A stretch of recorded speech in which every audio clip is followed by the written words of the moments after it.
अतिशय महत्त्वाची होती आणि त्यामध्ये जो बिबट्या गावठाणाकडे घराकडे या ठिकाणी शेतीकडे येतो आणि त्याला तात्काळ जेरबंद करण्याचा निर्णय झालेला आहे। ट्रँग्युलाइज करणं आणि त्याला जेरबंद करणं यासाठी निवारा केंद्र वाढवणं हाही निर्णय झालेला आहे। त्याचबरोबर जो नरभक्षक आहे त्याला नरभक्षक बिबट्याला दिसताक्षणी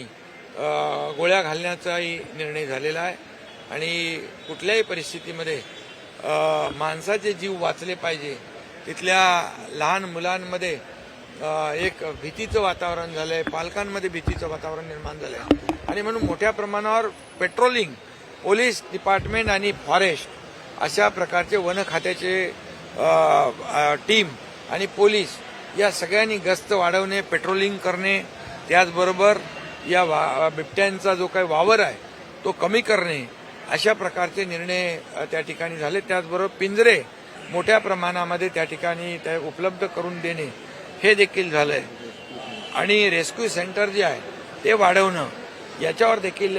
निर्णय झालेला आहे आणि मला वाटतं की ही जी काही टीम आहे फॉरेस्टची टीम त्याला बेशुद्ध करण्याचं, ट्रँग्युलाइज करण्याचं जी काही प्रक्रिया आहे यासाठी देखील मोठ्या प्रमाणावर मॅन पॉवर आणि जी काही यंत्रणा आहे ती उभी करण्याचा निर्णय झालेला आहे आणि त्याचबरोबर बिबट्या शेड्यूल 1 मधून शेड्यूल 2 मध्ये टाकण्यासाठी केंद्र सरकारकडे देखील मागणी